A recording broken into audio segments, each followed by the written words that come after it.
मेरे भाई, जो जालिम होता है वो जुल्म करता है, और जुल्म करने के तरीक़े कोई मारता है, कोई पीटता है।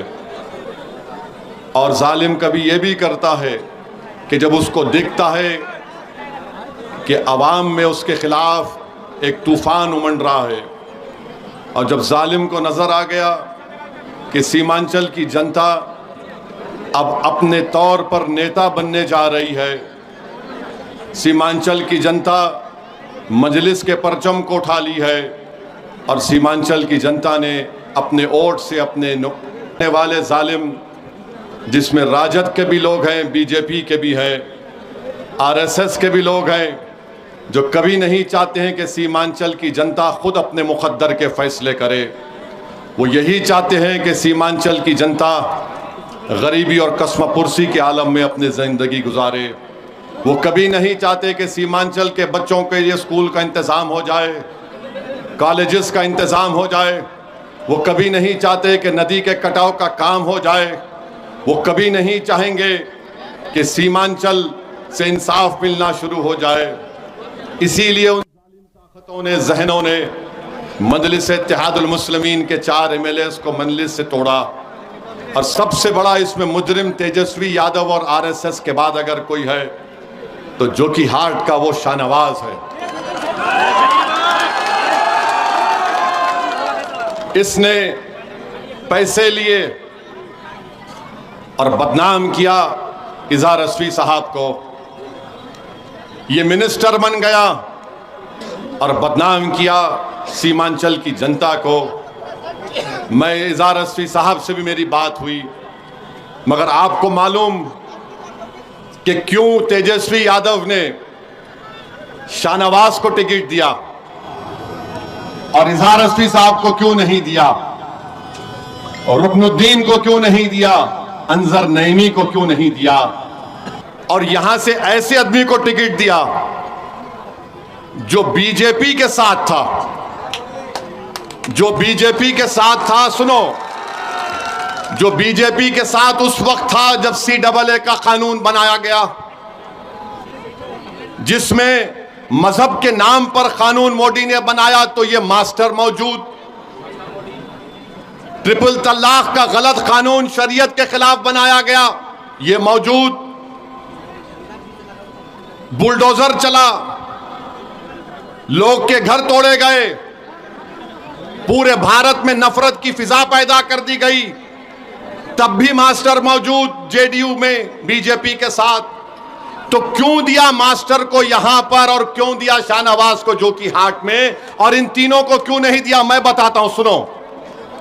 क्योंकि तेजस्वी ने देखा कि इज़हार रज़वी में जहर नहीं है, इज़हार रज़वी में जहर नहीं है। तो तेजस्वी ने महसूस किया कि ज्यादा जहर सबसे ज्यादा अगर किसी में है तो उस शख्स में है जो बीजेपी के साथ था। समझा आपने? जिसके पास ज्यादा जहर था तो जहरीले को टिकट दिया, और जिसके पास कोई जहर नहीं था उसको धोखा देकर खंजर मार दिया। शाहनवाज के पास बहुत जहर था तो कहा तू मेरा जानशीन है, तू मेरे साथ रहेगा। यानी इबलीस भी यही देखता है। इबलीस किसको चुनता है अपना एजेंट? जो निफाक पैदा करता है, जो इत्तेहाद को तोड़ता है। तो इसीलिए यहां से मास्टर को दिया, वहां से शाहनवाज को दिया, और इज़हार रज़वी को जाना कि नहीं, ये इसके दिल में आज भी मजलिस से मोहब्बत है, ये सीमांचल का तड़प लेकर जीता है। ये कोचा दामन में दलालों को हुकूमत करने नहीं दिया, ये मजलिस को छोड़ा, मगर इज़हार रज़वी ने कोचा दामन में दलालों की हुकूमत को बंद कर दिया, दलालों को भगा दिया। तो तेजस्वी ने सोचा कि अब कोचा दामन से मोदी के चेले को लाकर टिकट दिया जाएगा, ताकि मोदी का भी काम हो और फिर दलालों का राज दोबारा कोचा दामन में आ जाए। बचाओ, बताओ कोचा दामन की जनता, बताओ बिलासपुर की जनता, तुम दलालों को साथ दोगे या तुम एक साफ सुथरे नौजवान का साथ दोगे? आपको फैसला करना है। आप दलालों का साथ तो नहीं देंगे ना। अगर नहीं देंगे तो फिर याद रखो पूरी ताकत के साथ आपको 11 तारीख के दिन अपना वोट डालना पड़ेगा। आप जहर को खत्म करोगे या जहर का इजाफा करोगे? आप जो जिंदगी मोदी के साथ गुजार दिया बीजेपी में, उसका साथ दोगे? किसका साथ दोगे आप बताओ? गुड्डू बाबू खड़े हुए हैं, इनका वीडियो देखा मैं, ये अपने परिवार के साथ रो रहे थे। देखकर मैं भी जज्बाती हो गया कि तेजस्वी को जरूरत थी इजहार अस्वी की इस्तेमाल करके खंजर मारकर छोड़ दिया। मैं फोन करके इजहार अस्वी साहब गुड्डू बाबू से मिला और इजहार अस्वी साहब के घर जाकर उनसे मुलाकात किया। तेजस्वी तुम एक बात सुन लो, तुमने इजहार अस्वी को छोड़ा, ना कोचा दामन ने इजहार अस्वी को छोड़ा, ना ओवैसी ने इजहार अस्वी को छोड़ा। हमेशा हम इजहार अस्वी का साथ देंगे। कल जब घर से निकल रहा था तो मैंने कहा हाजी साहब अब तुमको कहीं जाने नहीं दूंगा मैं, अब तुमको मेरे साथ रखूंगा हाजी साहब, और अगर मैं दुनिया से जाऊंगा हाजी साहब तो तुम्हारे कंधे पर तुम मेरा जनाजा लेकर जाना। अब यहां से कोई रास्ता नहीं हाजी साहब। तो इजहार अस्वी साहब ने कहा कि बिल्कुल सही है, हमको धोखा दिया और हमको इस्तेमाल किया। तो मेरे अजीज दोस्तों और बुजुर्गों, पहचानो इन लोगों को, उनको टिकट देते हैं जो ट्रिपल तलाक के वक्त, CAA के कानून के वक्त बुलडोजर चल रहा है, एनकाउंटर हो रहा है, तमाम मुल्क में मस्जिदों पर हमले हो रहे हैं, केसेस बुक हो रहे हैं, ऐसे आदमी को लाकर तेजस्वी ने अपना टिकट दिया है। सोच समझ कर कोचा दामन की जनता अपना वोट का इस्तेमाल करना, और ये कोचा दामन मजलिस का है और हमेशा रहेगा इंशाअल्लाह ताला। पिछले पार्लियामेंट के चुनाव में आपने अख्तरुल ईमान को, मजलिस को 65,490 वोट दिए। 5 साल पहले मजलिस के उम्मीदवार जनाब इजहार अस्वी साहब को आपने 79,890 वोट दिया था। तो पार्लियामेंट में भी यहां से अख्तरुल ईमान को लीड आई, असेंबली में भी मजलिस को लीड आई। मास्टर इंशाअल्लाह तू हारेगा। कोचा दामन की जनता दलालों को हराएगी। कोचा दामन की जनता रुश्वत लेने वालों को कभी माफ और कबूल नहीं करेगी।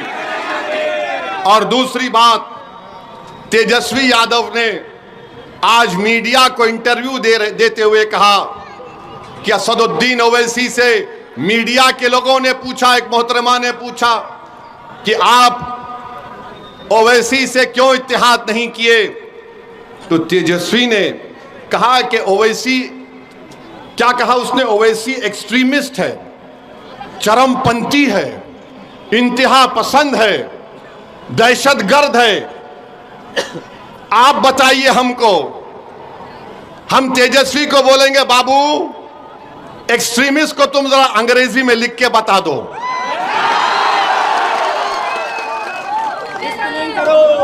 हमको एक्सट्रीमिस्ट बोलता है, नहीं सुनिए, हमको एक्सट्रीमिस्ट क्यों बोलता है?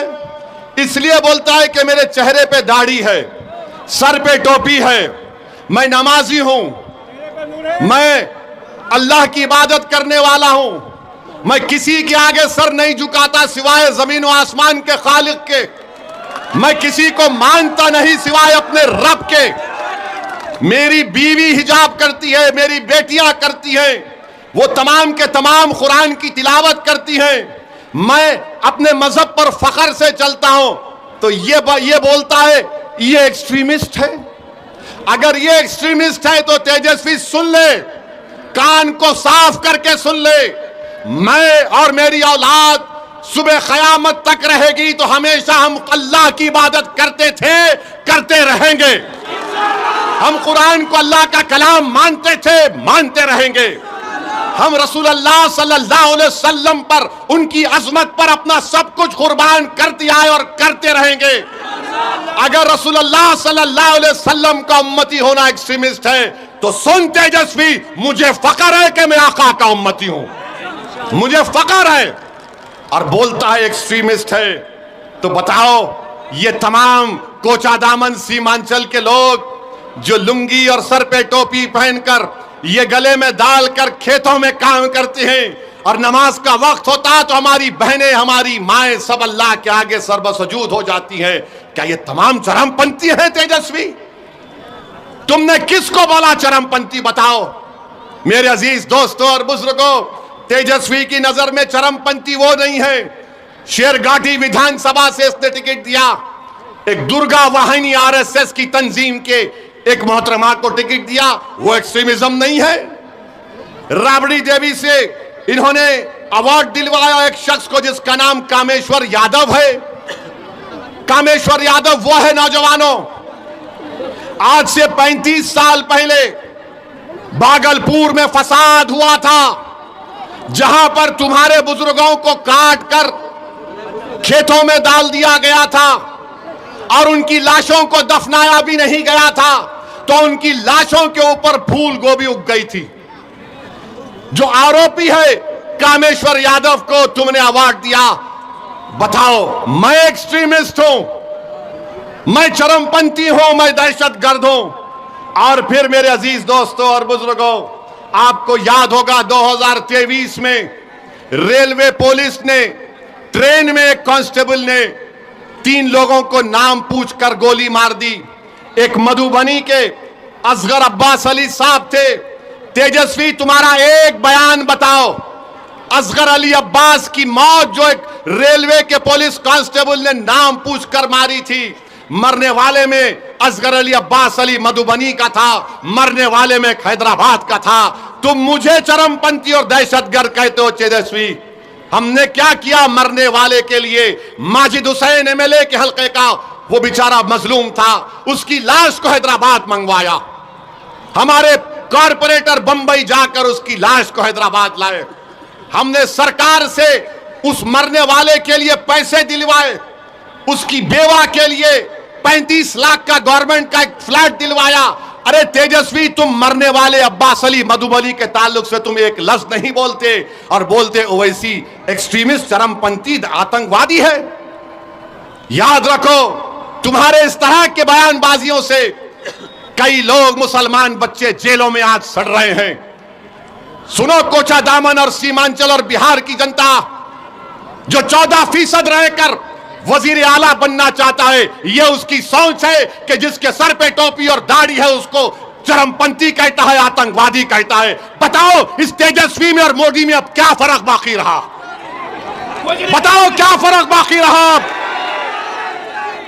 ये सबको बोलेगा, जिसके चेहरे पे दाढ़ी देखेगा, जिसके चेहरे पे टोपी देखेगा, कुर्ता पैजामा देखेगा, बोलेगा ये चरमपंथी है। मेरे दोस्त, पहचानो इन लोगों को। इलेक्शन आता जाता रहेगा, मगर याद रखो, अगर तुम सांप को दूध पिलाओगे, ये सांप इजहार असफी को डस चुका है, कहीं ये कोचादामन और सीमांचल की जनता को ना डसे। फैसला तुमको करना है, फैसला आपको करना है। और फिर ये तेजस्वी 8 सितंबर 2022 सीवान में एक 70 साल का बूढ़ा अपने पोते के साथ मस्जिद में नमाज पढ़ रहा है। हट जाओ, मस्जिद में नमाज पढ़ रहा है। गड़बड़ हो गई, पुलिस ने 70 साल के बूढ़े को गिरफ्तार करके जेल भिजा दिया। आपको बता रहा हूं, तेजस्वी उप मुख्यमंत्री है। 2 दिन तक यह बच्चा पुलिस स्टेशन में रहा। उस बच्चे की मां पुलिस स्टेशन के बाहर खड़े रहकर रो रो कर पुकार रही थी, मेरा बच्चा 13 साल का नहीं है, यह बर्थ सर्टिफिकेट है 8 साल का है। कौन गया? अख्तर अली मान गया दौड़कर। इस जालिम तेजस्वी ने क्या किया? उस 8 साल के बच्चे को जेल भिजा दी। कानून यह बोलता है जो 15-16 साल के होते हैं उनको अलग जेल होती है। आप सोचो थोड़ी देर के लिए, अगर आपका बेटा होता 8 साल का होता तो 2 दिन अपनी मां बाप के बगैर पुलिस स्टेशन में था, 4 दिन जेल में था बड़े बड़े कातिलों के साथ। मैं जब सोचता हूं मेरे रोंगटे खड़े हो जाते। तुम उप मुख्यमंत्री थे, 7 दिन के बाद वो बच्चे को बेल हुई और लोग बोलते ओवैसी क्या करेगा? अरे ओवैसी कुछ नहीं करा, मगर कम से कम एक कुत्ते की तरह पुकार रहा था, मेरा बेटा है, छोड़ो छोड़ो छोड़ो। तुम तो कुर्सी पर बैठे थे, तुमसे उठना भी नहीं हो सका। क्या फायदा इन लोगों को इख्तिदार की कुर्सियों पर बिठाने का, जब एक 8 साल का बच्चा 7 दिन के लिए अपनी मां से महरूम हो गया और तेजस्वी एक लफ्ज नहीं बोल सके। आज तेजस्वी कहता है ओवैसी एक्सट्रीमिस्ट है, चरमपंथी है। तेजस्वी सुनो, तुम कभी बाबा साहेब अंबेडकर का संविधान पढ़ ही नहीं सकते, मुझे मालूम। कुछ भी होगा, उस बाबा साहब के अंबेडकर के संविधान पर, अल्लाह के नाम पर मैंने 2 मरतबा बहैसियत विधायक उस वक्त के आंध्र प्रदेश में 2 मरतबा हल्फ लिया, मुझे 4 मीनार से मुंतखब किया। 5 मरतबा मुझको हैदराबाद की आवाम ने विधायक मुंतखब किया। मैं बाबा साहब के संविधान पर हाथ रखकर अल्लाह के नाम पर हल्फ किया। याद रखो तेजस्वी, तुम मुझे चरमपंथी आतंकवादी कहकर तुमने कोचा दामन और सीमांचल की जनता की तौहीन की है। तुमने हैदराबाद, तेलंगाना, महाराष्ट्र और उत्तर प्रदेश की जनता की तौहीन की है। तुम्हारी यह ज़हनियत है कि जो तुम्हारे सामने नहीं झुकता, जो तुम्हारे सामने नहीं बिकता, जो तुम्हारे बाप से नहीं डरता, तुम उसको चरमपंथी कहते हो। मेरे अजीज दोस्तों और बुजुर्गों, यह सोच उस शख्स की है जो बिहार का मुख्यमंत्री बनना चाहता है। क्यों मुख्यमंत्री बनना चाहता है? 15 साल परिवार को मिले। अब हमने क्या कहा, मजलिस ने क्या कहा, जब 3.5% के मल्ला बरादरी वाले उप मुख्यमंत्री बनने का ऐलान करते हैं, तो फिर 17% मुसलमान अल्पसंख्यक समाज के क्या करेंगे? मैंने कहा कि अब हमको उप मुख्यमंत्री नहीं चाहिए, अब हमको मुख्यमंत्री का पोस्ट चाहिए। मुख्यमंत्री बनेगा सीमांचल का बेटा इंशाअल्लाह। तुम लिख के रख लो तेजस्वी, मैं हैदराबाद से जरूर आया हूं और आता रहूंगा। सीमांचल का बेटा उप मुख्यमंत्री बनेगा। तुम नहीं बनोगे, ना बनने देंगे इंशाअल्लाह ताला। तुम में इतनी नफरत है, एक चेहरे पे दाढ़ी, सर पे टोपी, तो एक्सट्रीमिस्ट। कभी तुमने पढ़ा एक्सट्रीमिस्ट किसको बोलते हैं? कभी तुमने देखा एक्सट्रीमिस्ट किसको बोलते हैं?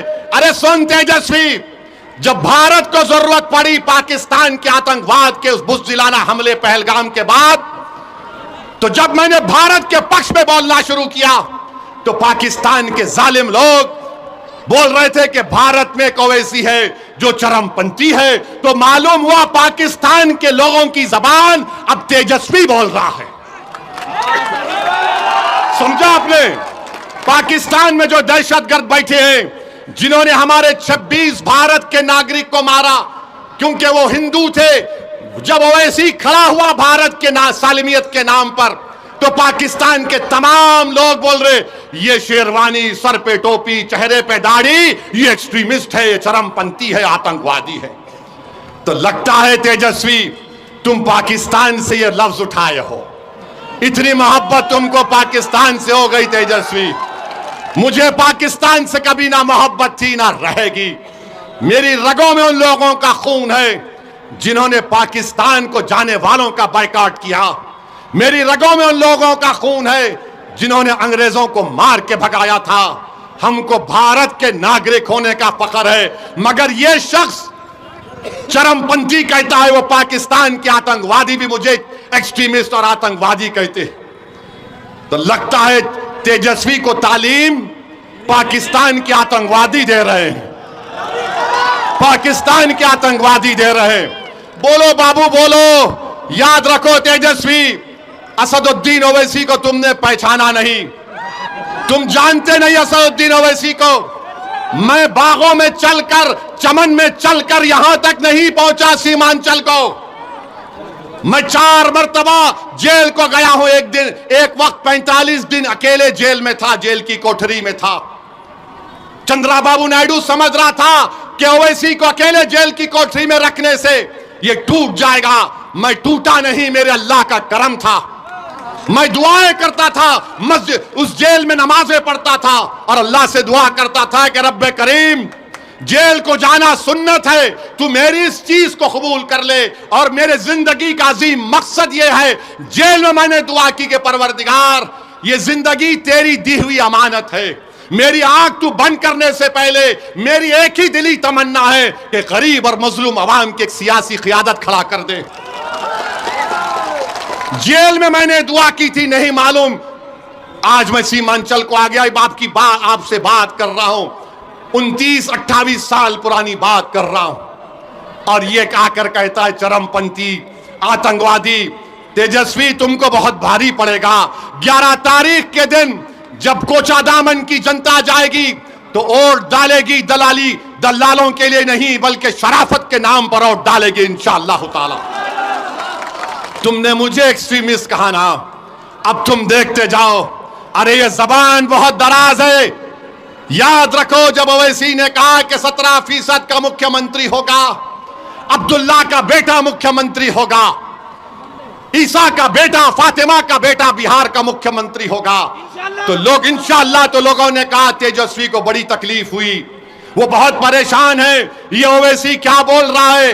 अरे बाबू, ख्वाब देखना गुनाह नहीं है, दुआ करना गुनाह नहीं है, मगर ख्वाब और अपने अज़ाइम को, अपने ख्वाहिशों को पूरा करना अगर उसमें इखलास है तो अल्लाह कामयाबी देने वाला है। यादव 14% है और तेजस्वी 36% यादव को टिकट देता है। इजहार अस्वी को इस्तेमाल किया, पीठ पे खंजर मारा और जिसमें ज्यादा जहर था उसको टिकट दे दिया। और हम चरमपंथी हैं, हम एक्सट्रीमिस्ट हैं। बताओ मेरे अजीज दोस्तों और बुजुर्गों, कोचादामन की जनता, आपने हमेशा मजलिस का साथ दिया। इजहार अस्वी साहब को आपने 79,000 वोट देकर कामयाब किया। पार्लियामेंट के इलेक्शन में 2024 में 65,000 वोट सबसे ज्यादा आपने अख्तरुल ईमान को दिए। ये कोचादामन पे इंशाअल्लाह ताला आपको मजलिस के परचम को लहराना है, यहां से सरवर आलम को कामयाब करना है। और अगर जिसके दिल में इजहार अस्वी से मोहब्बत है वो इजहार अस्वी की तकलीफ को भी समझो, और जिसके दिल में ये मानता है कि ओवैसी चरमपंथी नहीं है तो आपको क्या करना है आप जानते हैं। बताओ कोचादामन की जनता, क्या ओवैसी आतंकवादी है? क्या ओवैसी चरमपंथी है? क्या ओवैसी एक्सट्रीमिस्ट है? जरा जोर से बोलिए, बहरों को सुनाई नहीं देता पटना के। मेरे अजीज दोस्तों और बुजुर्गों, ये हाल आज बिहार का हो रहा है। अरे एक्सट्रीमिज्म अगर कर रहे हैं तो आरएसएस कर रही है, एक्सट्रीमिज्म कर रही है तो बीजेपी कर रही है। जो बीजेपी का एक मंत्री ने बिहार के मुसलमानों को नमक हराम कहा, मगर तेजस्वी उसको नहीं बोलता। किसको बोलता है? एक मर्द मुजाहिद को बोलता है। किसको बोलता है? जिससे उसको डर है, उसकी कुर्सी को डर है। तो इल्जाम लगा के समझ रहा है कि ओवैसी के लोग या ओवैसी पीछे हट जाएगा। तेजस्वी, जब तक जिंदा हूं पीछे हटना मेरी फितरत में नहीं है। मर जाऊंगा मगर पीछे नहीं उठूंगा सीमांचल के लिए। कट जाऊंगा मगर झुकने नहीं दूंगा सीमांचल की जनता को इंशाअल्लाह ताला। ये समझ रहा है। अरे तुमने सियासत कहां सीखी? हम जब पैदा हुए तो हमारे अब्बा ने, मरहूम बाप ने, अल्लाह उनकी मग़फ़िरत करे, एक बड़े अहले दिल को बुलाकर कहा कि हमारे कान में अज़ान दो। उसके बाद हमारे अब्बा ने कहा सियासत सियासत सियासत सियासत। हम सियासत को जानते हैं और तुम्हारे जैसे लोगों को तो उंगलियों में खेल लूंगा इंशाअल्लाह ताला। तुम देखते जाओ, तुम मुझे गाली देकर मुझे तकलीफ नहीं पहुंचाए। तुम सीमांचल के हर उस शख्स को जो सीमांचल की नाइंसाफी को खत्म करना चाह रहा, तुम हर उस मां और बहन को तुमने उनका दिल दुखाया जो आज सीमांचल की लड़ाई को अपनी लड़ाई समझते हैं। तुम हैदराबाद की जनता को गाली दी, तुमने उत्तर प्रदेश और महाराष्ट्र की आवाम को तुमने दिल दुखाया है। इंशाअल्लाह ताला जब किसी का दिल दुखता है और वो अल्लाह की बारगाह में हाथ उठाता है, जिस तरह गुड्डू भाई ने दुआ की थी अपने वालिद के लिए, इनका दिल दुखा था। जिसका दिल दुखता है, जिसका दिल टूटता है, अल्लाह उसके दिल की लाज रख लेता है। तो मेरे अजीज दोस्तों और बुजुर्गों, आपसे अपील यही है कि 11 तारीख के दिन आप पतंग छाप को वोट दीजिए और तेजस्वी को बताइए। अरे हम सीमांचल के गांव में जाते हैं गाड़ी में, ये बेचारे उड़न कटोले से उतरते बैठ के चले जाते। आज 2-3 दिन पहले जब गाड़ी से सफर करने का मौका मिला, सीमांचल के बहुत ही दूर दराज के गांव में गए। 8 साल के 7 साल के बच्चे, हम नमाज पढ़ने के लिए गए असर की, तो बाहर निकले तो हमारी बहनें माएँ ठहरी हुई थी इज्जतदार, बुजुर्ग खड़े हुए थे, नौजवान तो बेचारे पलायन कर चुके। तो बच्चे 8 साल के बोले पतंग छाप पतंग छाप पतंग छाप पतंग छाप। तेजस्वी देख लिया तूने, 8 साल का बच्चा देखकर बोल रहा है पतंग छाप पतंग छाप। मगर तुम तो आसमान पे उड़ रहे हो, तुम जमीन पे कहां आओगे? आओगे तुम जमीन पे इंशाअल्लाह ताला। सीमांचल की जनता तुम्हें जमीन पर सुलाएगी इंशाअल्लाह ताला। अब सीमांचल से नाइंसाफी नहीं होगी। मैं आपसे वादा कर रहा हूं, कोचा दामन में, निसांद्रा एरिया में बहादुरगंज और टेढ़ा गाज के लिए एक ब्रिज की जरूरत है ताकि बिशनपुर की मार्केट को फायदा हो सके। मैं उम्मीद करता हूं कि हमारे सरवर आलम साहब वो काम करवाएंगे। और साथ ही साथ एक यहां पर एक जो अभी आपने सुना कि कई रोड की जरूरत है, अभी काम होना बाकी है। इंशाअल्लाह ताला वो तमाम काम को हम करवाएंगे। आपका बहुत बहुत शुक्रिया। पतंग छाप जिंदाबाद, पतंग छाप जिंदाबाद, इजहार अस्वी जिंदाबाद, इजहार अस्वी जिंदाबाद, सरवर आलम जिंदाबाद, हमारा इत्तेहाद जिंदाबाद, सुरजापुरी जिंदाबाद, शेरशाहवादी जिंदाबाद, कुलैया जिंदाबाद, सीमांचल की जनता जिंदाबाद, पतंग छाप जिंदाबाद, नारे तकबीर, नारे तकबीर। 11 तारीख के दिन कोचा दामन के आसमानों पर सिर्फ पतंग नजर आना चाहिए, पतंग नजर आना चाहिए।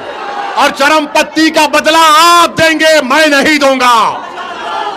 तेजस्वी को आप जवाब देंगे कि सर पे टोपी, चेहरे पे दाढ़ी, जिस्म पर हिजाब या बुर्खा चरमपंथी नहीं होता, इसमें शराफत और इंसानियत होती है। अस्सलाम वालेकुम व रहमतुल्लाह।